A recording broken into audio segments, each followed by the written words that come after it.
bahwa saya akan setia kepada Undang-Undang Dasar Negara Republik Indonesia, Undang-Undang Dasar Negara Republik Indonesia, akan ada kegiatan di Magelang untuk menggembleng para menteri, tapi beliau bilang tidak usah takut, ini bukan ospek atau militerisme. Kalau bagi saya ini nostalgia karena dulu saya juga ditempa di sana dan saya rasa akan sangat menyenangkan bersama dengan seluruh jajaran kabinet Merah Putih. Pak Prabowo selalu menekankan membangun teamwork, super team bukan superman. Menciptakan kekompakan, kesatuan, ya, agar bekerja dengan visi Pak Prabowo dan Mas Gibran menolak kemiskinan, meredam kemiskinan, ya. Kabinet Merah Putih untuk menjadi suatu simbol persatuan, simbol kebersamaan, simbol kebangsaan.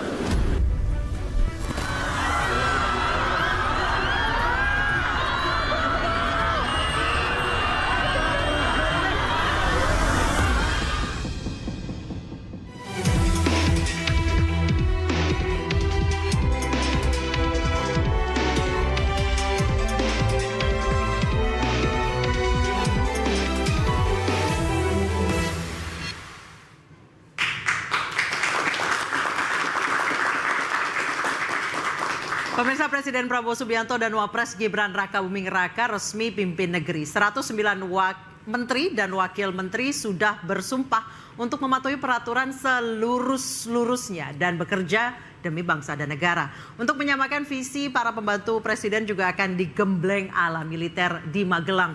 Namun apakah strategi yang dilakukan presiden terpilih akan efektif memacu kinerja Kabinet Merah Putih? Bersama saya Anisha Dasuki, inilah interupsi demi kinerja Kabinet Merah Putih siap digembleng.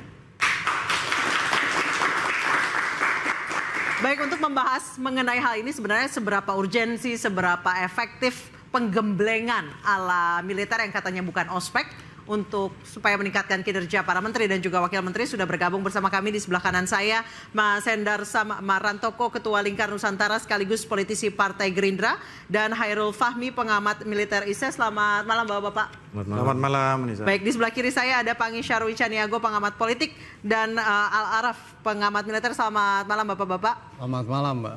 Dan sudah tersambung melalui sambungan Zoom yang tengah menjalani penggemblengan Mas Dede Prayudi, tenaga ahli utama Kantor Komunikasi Kepresidenan. Selamat malam Mas Uki. Selamat malam, terima kasih sudah diundang. Baik, saya langsung ke Mas Uki kalau begitu. Seperti apa sih Mas memangnya gaya penggemblengan ini yang katanya ala militer? Apa sih yang selama dari tanggal 23 sampai tanggal 27 ini Anda lakukan? Ya, sebenarnya bukan saya ya. Jadi saya di sini selaku tenaga ahli utama Kantor Komunikasi Kepresidenan. Ini memang nongkrong bareng teman-teman media. Jadi tugas saya di sini adalah melayani kawan-kawan media. Mas Uki cerita nih, seperti apa kondisinya di sana? Ya, pada hari ini sih sudah mulai ramai ya. Kemarin memang masih hanya persiapan-persiapan ya, menyiapkan tenda ya, juga ada beberapa atau ada personel-personel dari TNI, ada personel-personel dari Kepolisian RI ya, juga ada staf-staf dari kementerian yang juga memastikan ya kesiapan-kesiapan dan lain-lain ya. Dan acara ini sebenarnya diprakarsai ya, memang inisiasi oleh Presiden Prabowo ya. Akan tetapi memang yang menjadi panitia quote-unquote itu adalah Kemensetnek bersama dengan kementerian lain dan juga terutama di sini TNI juga Polri ya. Dan suasananya kalau per hari ini sudah ramai ya, karena memang di sini sudah functioning ya. Artinya tadi awal mulanya para menteri, wakil menteri, kepala lembaga, wakil kepala lembaga dan lain-lain ya, atau anggota Kabinet Merah Putih sudah datang terlebih dahulu. Baik. Kemudian nggak lama kemudian Wakil Presiden Mas Gibran Rakabuming Raka juga kemudian datang, dan nggak lama kemudian baru datang Presiden RI ke-8 Bapak Prabowo Subianto, dan nggak lama kemudian ya setelah bercengkrama lalu ada acara makan malam, dan setelah makan malam sebenarnya pada hari ini sudah tidak ada apa-apa lagi praktis, karena jadi acara yang dalam tanda kutip serius-seriusnya itu bukan hari ini, tapi sudah dimulai. Nah, acara pagi. serius-seriusnya itu rangkaiannya seperti apa? Apakah mereka akan menjalani pelatihan fisik, kemudian mungkin ada jurit malam, seperti apa sebenarnya? Oh enggak, nggak ada latihan fisik di sini ya. Bahkan ketika mereka bangun pagi ya jam-jam sholat subuh lah ya, itu memang di luar konteks sholat subuh itu stretching ya, olahraga dan lain-lain gitu. Nah, di sini nggak ada pelatihan fisik. Memang di sini ada latihan kedisiplinan, tapi fisik seperti ala militeristik itu memang itu nggak ada. Itu Latihan kedisiplinannya seperti apa, Mas Uki? Contohnya baris berbaris? Ya mungkin ada ya pagi-pagi ya, ada juga bangun paginya juga memang harus serentak dan lain-lain. Tapi kedisiplinan di sini adalah satu hal ya. Tujuan dari diadakannya acara ini ya selain memang kedisiplinan, tapi ada satu payung tujuan yang lebih diutamakan, yaitu team building ya, membangun soliditas ya, membangun kekompakan, mengikis sekat-sekat psikologis di antara para anggota kabinet yang mungkin sebelumnya masih ada ya, terutama kan kita baru saja kontestasi politik. Nah ini kan kita harapkan ya para anggota kabinet ini dapat melepaskan atribusinya ya, atribusi berupa misalnya ada yang di sini politisi, ada yang di sini profesional non politisi, ada yang aktivis, ada yang akademisi dan lain-lain. Nah, atribusi kalangan mana? Nah, ini dilepas ya. Ada atau juga atribusi-atribusi. Baik, berarti ini biar ego sektoralnya terhapuskan ya, kemudian bisa bekerja sama ya. Betul. Jadi yang diharapkan di sini para anggota kabinet ya, ketika selesai dari acara ini itu betul-betul dapat meresapi ya bahwa di sini tidak ada lagi kepentingan-kepentingan kelompok yang mereka wakili kecuali kepentingan seluruh bangsa, seluruh rakyat Indonesia. Dan mereka juga di sini hadir sebagai Kabinet Merah Putih di bawah pimpinan seorang Presiden Prabowo Subianto. Demikian. Baik, saya ke Mas Pangi. Hal seperti ini efektif nggak untuk membangun soliditas? Ya tentu begini, kalau kita kan sebenarnya kan hari ini mana yang beradaptasi dulu, pemerintahan sipil beradaptasi ke militer atau militer beradaptasi ke sipil.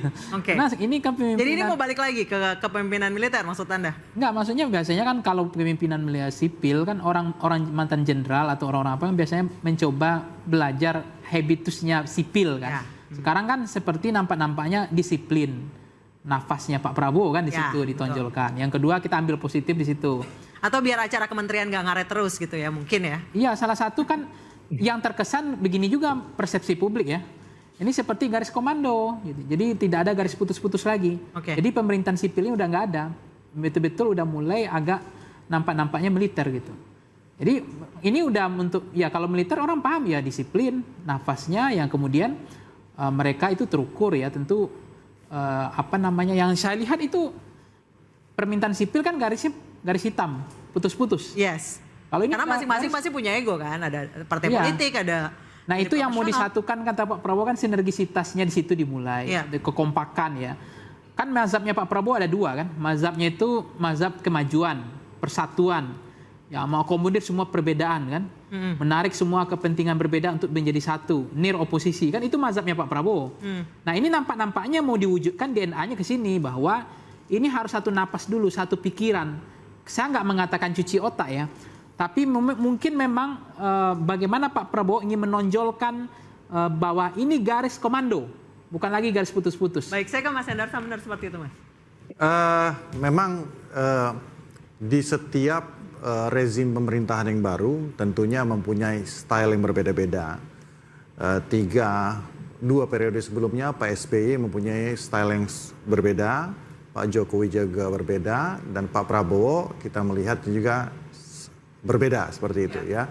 Jadi memang merupakan sesuatu hal yang baru bagi masyarakat mungkin, tapi tidak bagi saya terutama ya, itu merupakan hal yang biasa karena kita juga sudah mengalami hal tersebut. Kalau dibilang ini militeristik, tidak juga sebenarnya ya. Tapi pakai baju loreng loh. Iya, kenapa juga nggak ada masalah pakai baju loreng? Karena gini.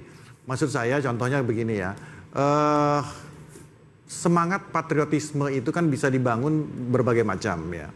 Dari atribusi ya, dari atribut yang dipakai itu bisa menunjukkan bahwa kadang-kadang kan setiap menteri dan calon menteri yang ikut pada hari ini belum tentu juga itu beririsan langsung atau mempunyai latar belakang yang patriotik dalam tanda kutip ya, seperti itu.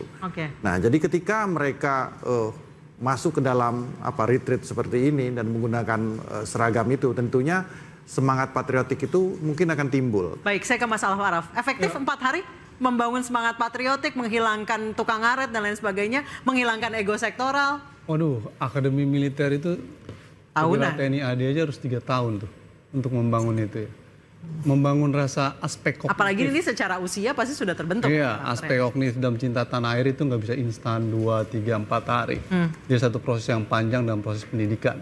Kalau memang tujuannya adalah membangun patriotisme, cinta tanah air dan lain sebagainya.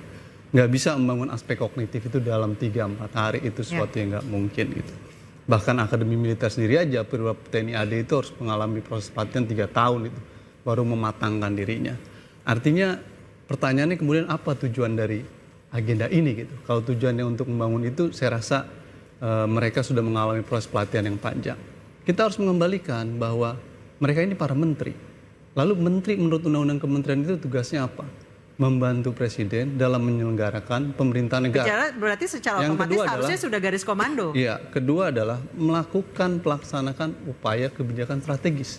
Nah, kalau memang tujuannya adalah memastikan arah pembangunan Indonesia ke depan dalam hal yang strategis, salah dan keliru kalau pendidikan di akademi militer. Harusnya? Di Lemhamnas. Indonesia ini punya lembaga pelatihan dan pendidikan. Lemhamnas itulah yang bekerja tentang bagaimana membangun kebijakan-kebijakan yang strategis, bukan di akademi militer. Akademi militer itu, Mbak, basis dasar dalam pelatihan dan pendidikan perwira TNI AD, dalam jenjang perwira untuk perwira, lalu kemudian nanti ada Sesko TNI AD, lalu ada Sesko TNI, lalu yang terakhir kemudian ada yang besar itu namanya Lemhanas untuk melatih pemimpin-pemimpin nasional. Jadi, kalau kemudian dalam komunitas yang namanya akademi militer, maka tujuan di sana adalah untuk membentuk tentara yang profesional dalam kerangka menjaga pertahanan negara. Benar kata Bung Fahmi tadi, jadinya kemudian kebalik prosesnya. Sehingga banyak kalau publik menganggap apakah ini kemudian proses militerisasi yang terjadi dalam rezim pemerintahan ini. Nah itu yang menjadi nanti usai jeda saya akan bertanya pandangan lain kepada Bapak Hairul Fahmi. Kami akan kembali di interupsi usai jeda.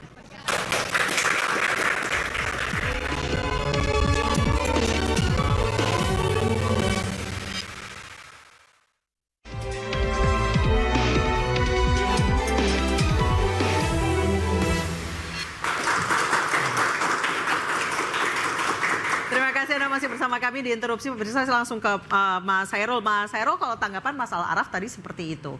Sebenarnya kalau misalnya memang untuk membentuk karakter, menjadikan pemimpin lebih negarawan itu sebenarnya butuh Lemhanas, nggak perlu nih camping-campingan, naik Hercules. Iya betul. Forum yang lebih serius dan lebih strategis jelas Lemhanas. Makanya tapi kita perlu ingat konteksnya adalah di sini adalah retreat. Retreat itu kegiatannya 3 hal yang utama, refreshing, ya, atau refleksi juga di situ, relaksasi. Kalau menurut tadi Mas Al-Araf bilang ini bentuk dari militerisasi, Anda setuju? Kejauhan kalau bicara militerisasi, ya militerisasi. Faktanya kita melihat mereka melakukan relaksasi di situ, kemudian ada momen-momen mereka melakukan refleksi mulai dari Tapi tadi baris berbaris kata Mas Uki, ada baris berbaris tadi. Dalam jumlah besar, pergerakan dalam jumlah besar bergerak dari satu titik ke titik yang lain supaya lebih rapi, lebih terukur waktunya, ya. Itu kan ya berbaris, walaupun ya mungkin ada yang masih langkahnya itu tidak banyak yang sepuh tidak juga. sama, ya masih tidak sama. Itu bukan soal, tapi mereka bergerak bersama. Itu yang paling penting. Konteksnya di situ baris. Tapi yang paling penting tadi 3 hal itu ya. Refleksi, relaksasi, kemudian pembelajaran. 3 hal ini menuju pada 2 aspek yang ingin dibangun ya. Kepercayaan dan kerjasama tim di situ. Nah, ini yang dibutuhkan sebenarnya. Jadi bisa kalau bentuk hanya dalam waktu 3 hari? Itu pertanyaan yang sama sebenarnya, mengapa banyak perusahaan, banyak lembaga misalnya melakukan retreat, outbound gitu ya. Itu sama gitu ya. Apa bisa dilakukan dalam 2 hari? Tapi setidaknya ini merupakan langkah awal yang baik untuk menuju upaya-upaya yang lebih baik lagi. Bilang team building. Yes. Mas Al-Araf akan ditanggapi. Begini, Ini kan Presiden sedang akan memimpin 5 tahun ke depan ya, dibantu oleh para menteri. Maka pertanyaan dasar kita adalah soal refleksi, relaksasi, itu urusan masing-masing tuh relaksasi, refleksi, bisa ke puncak, ngeliat gunung. Tim building itu dibangun oleh Presiden dalam kabinet. Ini saatnya bekerja untuk ke depan. Nah, yang kedua adalah yang harus diperhatikan, kalau emang ingin mengevaluasi dan pengen refleksi terhadap kondisi kebangsaan. Jadi Anda melihat hal ini sebagai sesuatu yang tidak esensial sama sekali, mengamburkan anggaran? Kalau saya melihat sesuatu yang sesungguhnya tidak pas. Kalau tujuannya untuk apa dulu? Karena beda-beda nih. Jubir ngomongnya begini, Mas Hairul Fahmi ngomong begini, nanti koordinator presiden ngomong begini. Berbeda-beda nih. Ada yang tujuan cinta tanah air, ada tujuan refleksi, ada yang relaksasi, macam-macam. Nah, saya ingin mengatakan begini, Mbak. Kita harus berpikir bahwa kalau memang kita prihatin, ingin refleksi. Saya tadi baru baca berita tuh. Beberapa waktu lalu berita. Masyarakat satu orang menusuk perutnya ya karena tidak bisa membeli beras tuh. Prihatin kita itu. Artinya ada gap sosial, ada kesenjangan sosial di Indonesia yang tinggi. Pada satu sisi ada kondisi orang menguasai ekonomi yang begitu sangat besar, tapi pada sisi ada kondisi ekonomi yang begitu parah. Maka kalau pengen refleksi, evaluasi adalah Anda harus datang ke Kupang, melihat bagaimana kondisi-kondisi masyarakat di NTT. Kalau Anda pengen refleksi, lihat ke masyarakat yang mengalami ketidakadilan, bukan dengan melakukan pos-pos seperti itu. Nah itu satu kalau tujuannya refleksi ya, secara terus pengen refleksi. Harusnya belanja masalah ya, bukan belanja masalah. Kita punya problem kesenjangan sosial yang tinggi, Mbak. 0,03 hektar petani Indonesia itu hanya memiliki itu. Tapi sebagian besar pengusaha dari Lampung, Sumatera Selatan sampai perkebunan sawit dikuasai hanya 1-2 segelintir kelompok. Ada gap sosial yang serius. Pertanyaan saya adalah bagaimana kita merefleksikan soal ini untuk mengurangi angka kesenjangan sosial, untuk meningkatkan problem kesejahteraan masyarakat, bukan dengan melakukan upaya-upaya militerisasi seperti ini yang menurut saya urgensinya tidak jelas. Mas Araf, baru 2 hari kerja, itu satu. Jadi bukan sedikit, terlalu jauh kalau kita ngomong masalah itu. Kita tadi kan katanya refleksi. Saya kembali ke kontekstualnya saja. Bahwa style pemimpin itu berbeda-beda. Tadi dikatakan oleh Nisa bahwa ini komando seperti itu. Ini harus diksi-diksi seperti ini kita harus nggak boleh lah seperti itu ya. Bahwa pemerintahan ini bukan pemerintahan militer. Pemerintahan ini ada pemerintahan sipil ya. Bagaimana sebenarnya esensinya sama ya. Di mana seorang pemimpin ya, presiden, visi misinya itu harus dijalankan oleh menterinya. Itu dulu. Ya kan? Kalau di militer ya harus sesuai dengan komando, itu militer. Tapi di dalam pemerintahan sipil harus sesuai. Nggak sesuai 6 bulan Anda harus keluar. Nggak sesuai dengan visi misi presiden harus keluar. Sampai akhirnya Pak Prabowo membuat suatu badan sendiri, badan pengendali dan investigasi untuk memonitor pekerjaan ya, kinerja dari para menteri-menteri ini udah sesuai atau tidak dengan itu. Jadi sebenarnya Pak Prabowo tidak yakin dengan menteri dan wakil menteri yang dipilihnya dong. Evaluasi dari apa yang sudah dia jalankan selama 5 tahun terakhir, dan beliau orang yang sangat strategik gitu loh. Dia punya konsep ini bukan dalam 1-2 tahun. Udah 15 tahun dia punya konsep ini, pengalaman dia di militer juga sebelumnya, dia punya konsep, dia punya ideologi, dan dia buat itu dalam bentuk strategi, secara strategis seperti ini. Jadi itulah yang dilakukan. Jadi jangan diksinya jangan diksi komando, jangan diksi pakai baju militer, bukan itu esensinya. Esensinya ini, menteri-menteri ini harus, tanda kutip ya, harus sesuai visi misinya, harus nurut apa kata presiden. Udah, mau Pak SBY, mau Pak Jokowi, seperti itu semua. Banyak menteri yang direshuffle di periode sebelumnya juga seperti itu. Yang direshuffle itu, sebagian, itu karena kinerjanya nggak bagus, kedua, melenceng. Makanya, kenapa dibentuk badan itu? Supaya tidak ada proyek mercusuar. Apa yang dimaksud dengan proyek mercusuar itu? Jangan jalan sendiri-sendiri, ya. Tidak ada Superman tadi seperti dikatakan oleh Bang Ara ya. Tidak ada Superman, yang ada adalah super team. kita kerja solid. Nah, itu yang paling penting. Jadi sinergi satu tim itu yang paling penting. Jadi kita harus bicaranya itu benar-benar kontekstual dalam hal ini. Nah, itu yang pengen beliau itu terapkan ya. Nah, pentingnya ini ngumpul itu seperti ini. Tadi kan Mas Ipang visi gitu. Ya, Mas Ipang udah ngomong ini, ya kan? Dan yang lain juga sudah ngomong bahwa ini para menteri-menteri ini dari berbagai latar belakang. Ada yang latar belakang politisi, ada yang latar belakang akademisi, ada latar belakang profesional. Nah, dan oleh karena itu mempunyai mindset dan cara pandang yang berbeda-beda. Nah, ini yang perlu dikumpulin, dijadiin satu, sehingga timbul suatu solidaritas, timbul menjadi suatu kekuatan bersama. Memang ya, kalau dibilang apakah cukup atau tidak, memang perlu perlu panas dan sebagainya.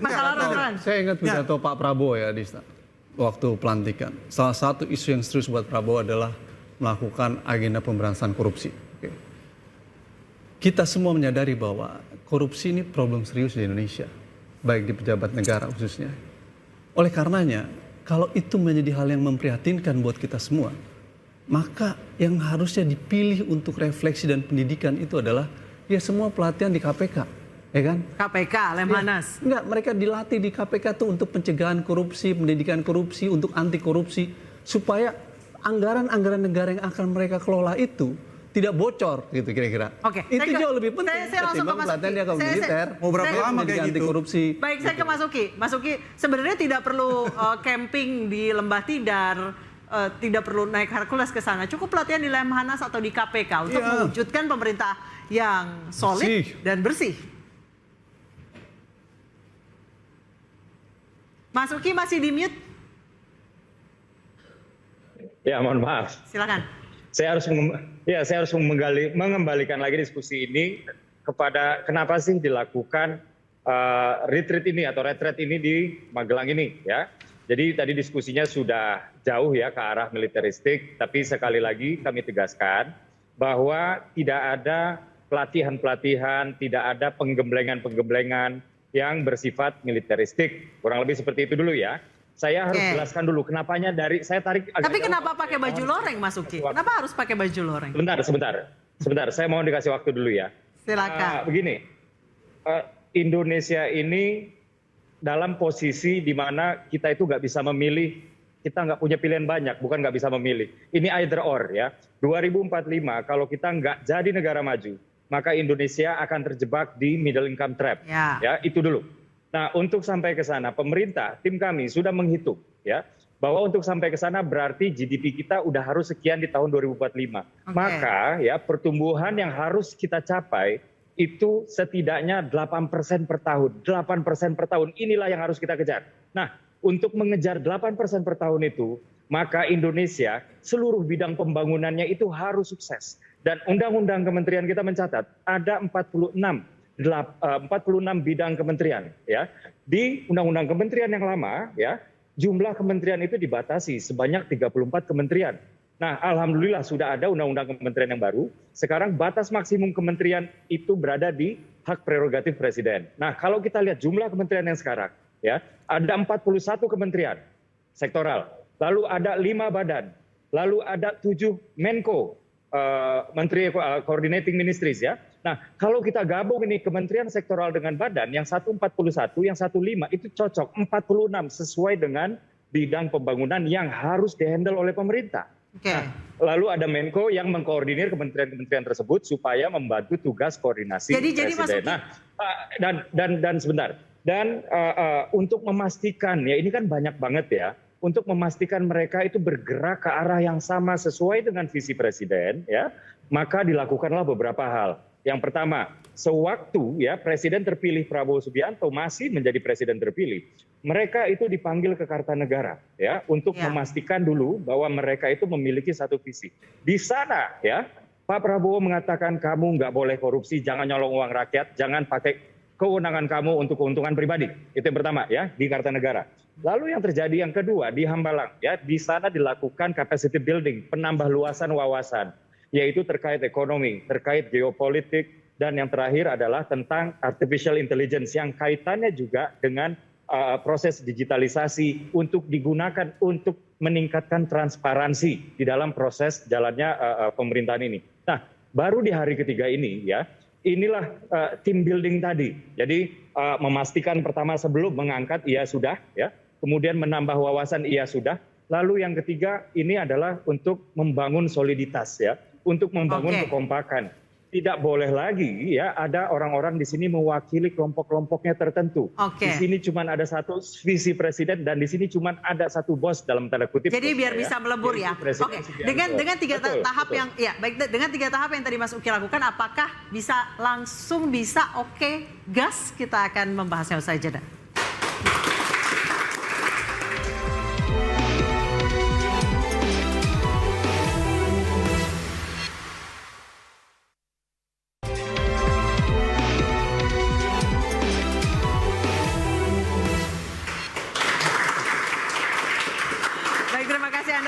Interupsi pemirsa, saya ke Mas Panggi. Mas Panggi, tanggapan Anda, apakah dengan 3 tahap yang tadi Mas Uki jelaskan bisa langsung gas dengan segitu banyaknya orang, segitu banyaknya kepala? Iya, artinya kalau kepala pikiran ya, narasi masing-masing pasti ada. Apalagi tadi ada maksudnya dengan 3 tahap itu apakah bisa menggabungkan itu semua dalam waktu yang ya mungkin tadi kan ada mungkin iya mungkin tidak ya. Tadi kan ada teknokrat, ada orang partai, profesional, ada dari akademisi, satukan pikiran otaknya. Ada relawan juga. Nah, kedua prinsipnya loyalitas nggak boleh, loyalitas ganda, loyalitas tunggal. Nah itu bisa nggak diwujudkan? Kalau loyalitas tunggal itu bahwa itu tadi visi presiden tidak ada visi menteri kan itu sebenarnya tunggal. Bahwa meskipun dia dari partai politik tapi dia harus tegak lurus kepada presiden. Artinya dia membantu kerja presiden, tidak menjadi beban bagi presiden kan begitu. Nah apalagi kan beban-beban apa yang disampaikan Bang Al Araf itu juga bagus ide-ide itu. Jadi memang harus clear juga karena isu Pak Prabowo itu kan isu tadi korupsi. Jadi harus clear juga pada pelatihan anti korupsi itu. Kemudian isu tadi ada isu apa namanya selain korupsi adalah isu pangan.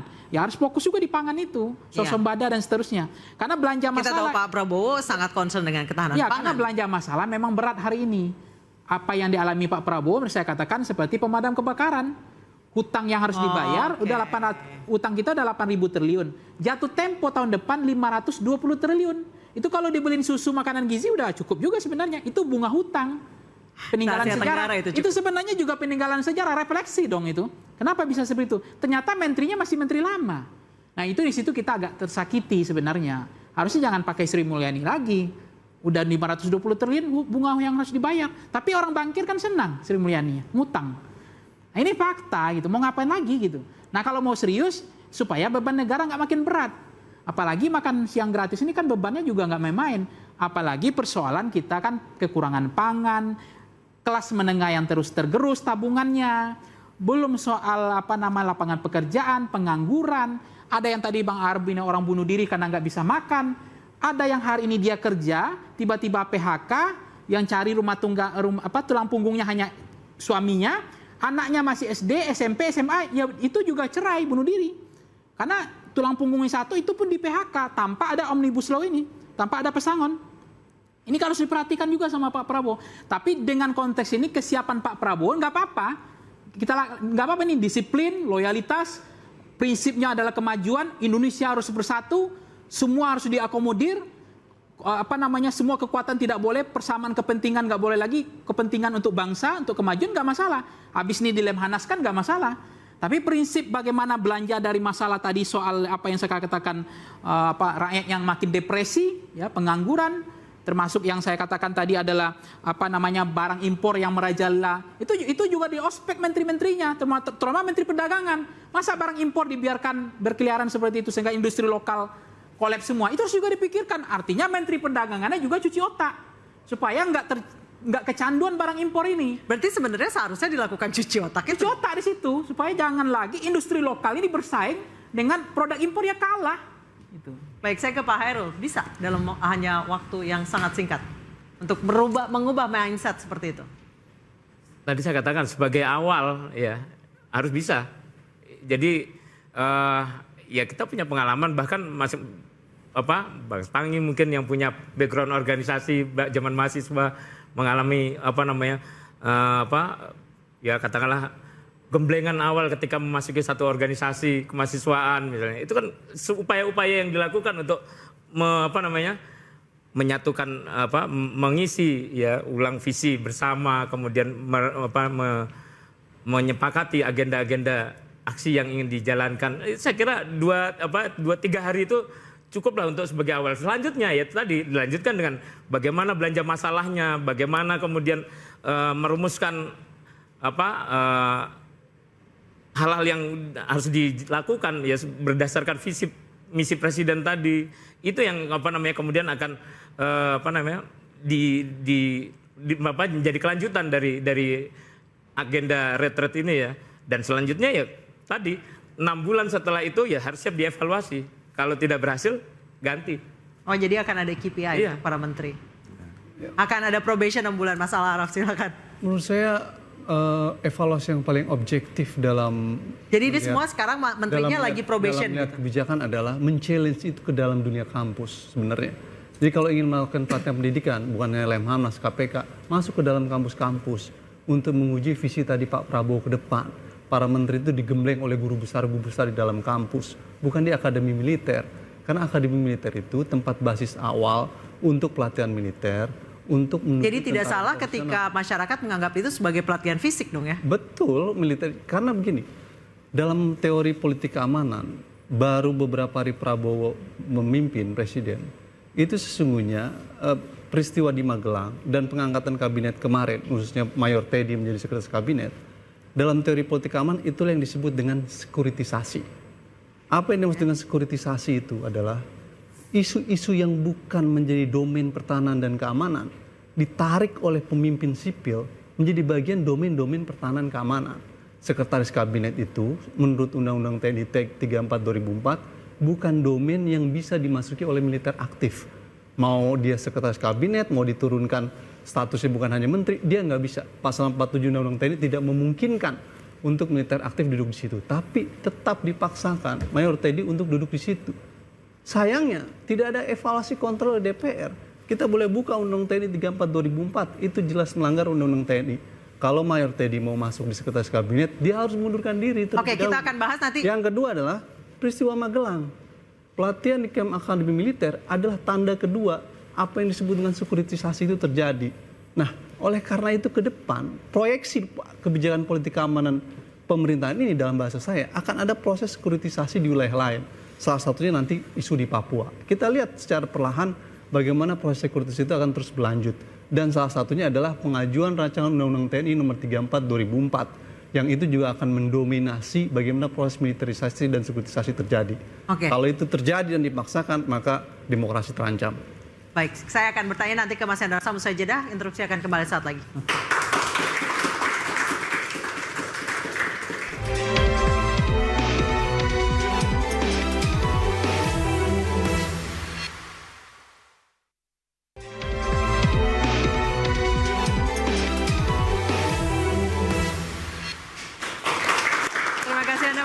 Pemirsa, saya langsung ke Mas Uki. Mas Uki, tadi sebelumnya Mas Al-Araf sempat mengatakan bahwa ini bisa jadi semuanya ditarik ke sekuritisasi, militerisasi yang nanti akan mengancam demokrasi. Apa Anda? Mas Uki? Enggak ada hubungannya. Ya, ini enggak ada hubungannya dengan militerisasi ya. Jadi sekedar informasi aja. Jadi tadi saya baru aja menyadari bahwa saya belum mengatakan ya bahwa retreat ini tidak dilakukan di Akmilnya per se, ya, tapi di sebelahnya yaitu di lapangan golf, namanya itu adalah Borobudur International Golf. Jadi ini tidak sekali lagi ya saya tegaskan, ini tidak dilakukan di Akmil. Tadi saya juga sudah tanyakan ya ke beberapa personel ya, bahwa tidak mungkin juga, kalaupun memang ingin dilakukan di Akmil, tidak mungkin juga dilakukan di Akmil, karena di sana kan ada taruna-tarunanya ya, dan barak-baraknya juga penuh dan lain-lain gitu. Jadi memang ada pembentukan kedisiplinan ya, Tapi itu kan umum ya, maksud saya nggak perlulah kita takut dengan pembekalan yang sifatnya untuk membangun kedisiplinan. Tapi yang jelas ini tidak ada ya tidak ada hubungannya dengan militerisasi. Baik. Tujuannya adalah untuk membangun team building, membangun kompakan, soliditas, mengikis ya sekat-sekat psikologis di antara anggota kabinet, terutama mereka-mereka yang tadinya berseberangan di kontestasi pemilu, supaya setelah keluar dari sini semuanya satu visi, semuanya langsung siap aksi untuk Indonesia. Jadi layaknya tim building di perkantoran atau di pekerjaan ya. Baik, terima kasih Mas Uki telah bergabung dengan interupsi. Selamat malam. Saya ke Mas Hendar Sam. Setuju dengan Mas Uki atau ada pemikiran lain? Ya, pada intinya militerisasi menurut Anda kejauhan? Aduh, jauh banget lah. Jadi gini, saya menjawab satu persatu apa yang dikatakan oleh Mas Araf tadi. Kalau katanya kenapa sih nggak diisi dengan masalah pembekalan? Masalah Mas Araf mungkin lupa. Di Hambalang udah dilakukan pembekalan oleh 4 pemateri dari asing. Itu satu, itu udah terjawab. Kedua, dibilang Mayor Teddy harusnya melanggar undang-undang TNI, ya kan harus mundur. Harus saya klarifikasi bahwa Mayor Teddy itu ya bukan menteri. Beliau adalah ya personil di bawah Mensesnek ya, Kemensesnek ya. Nah, tingkat eselon 2 dan berdasarkan undang-undang TNI itu nggak wajib mundur. Nggak usah ambil contoh jauh-jauh. Di Kemensesnek dan di yang lain itu ada yang setingkat eselon 2 ya dari militer, namanya contohnya Setmilpres, Sekretaris Militer Presiden. Itu setingkat 2. Jadi udahlah, itu clear lah untuk masalah-masalah gitu. Jadi maksud saya kita nggak usah juga tarik terlalu jauh dipolitisir. Bahwa memang waktu 3 hari ya untuk menyelesaikan masalah bangsa pasti tidak cukup. Karena seperti kata Pak Prabowo, kita ini nggak punya tongkat Nabi Musa, langsung selesai. Tapi ini awal yang baik, kita harus melihatnya secara... Pasal 47 ayat 2 Undang-Undang TNI juga tidak memungkinkan di Sesnek, Mas. Hanya sekarang, 10 kementerian yang dimungkinkan di dalam pasal 47 ayat 2. Sekarang pertanyaan ini kita sudah closing statement sebenarnya. Yang pertama, kemudian Koordinator Politik Keamanan, Pertahanan Negara, Sekretaris Militer, Intelijen Negara, Sandi Negara, Lembaga Ketahanan Nasional, Dewan Pertahanan Nasional, Search and Rescue, Narkotik Nasional, dan Mahkamah Agung. Ya, saya secara fakta saja. Sesnek tidak diatur di dalam Undang-Undang TNI. Setmilpres yang diatur ada di pasal 47 ayat 2. Setmilpres yang ada di Kemensesnek saat ini, yang ada di pemerintahan Pak Jokowi sebelumnya, itu sudah ada perintah terjadi. Apakah melanggar undang-undang TNI? Sekretaris Militer Presiden diatur di dalam pasal 47 ayat 2. Iya. Tapi itu itu setara eselon 2. Pak Teddy itu ada di Sekretaris Kabinet. Mas perlu paham, ada Mensesnek, ada Sekretaris Kabinet, ada Sekretaris Militer. Baik. Jangan. Di dalam undang-undang TNI yang diperbolehkan ya di Sekretaris Militer. Beliau di Sekretaris Kabinet. Ini. Jadi itu undang-undang TNI. Nah, ini yang salah. Bahwa ya kan terminologi Menteri Sekretaris Kabinet, Menteri Sekretaris Kabinet dan Menteri Seskap itu berbeda. Beliau ini bukan menteri, bukan Menseskap. Paham. Tadi Mas bilang dia di bawah Sekretaris Negara, iya kan? Menteri Sekretaris Negara. Menteri Sekretaris Negara tidak masuk di dalam pasal. Sekarang Setmilpres yang ada di dalam Pak Jokowi melanggar undang-undang TNI atau tidak? Sekretaris Militer Presiden diatur. Baik, waktunya sudah habis. Itu eselon 2 dia dari militer juga. Apa bedanya dengan Mas? Waktunya sudah habis, saya kasih kesempatan Pak Heru. Undang-undang TNI gitu loh. Baik, saya kasih salah baca undang-undangnya kalau gitu. Anda baca undang-undangnya belum? Saya kasih kesempatan Pak Heru. Salah baca undangnya. Praktiknya seperti itu. Mas Araf, Mas Hendar Sam, saya kasih kesempatan Pak Heru. Waktunya udah habis. Ya kita kembali ke retretnya aja ya. Kembali ke retret. Ini sebenarnya ya tadi saya kembali bahwa masalah retret kok ke Mayor Teddy gitu loh. Ini soal bagaimana Kabinet Merah Putih ini ingin memulai dengan menyatukan visi bersama, kemudian untuk bisa seperti tagline-nya tadi siap beraksi lah begitu ya.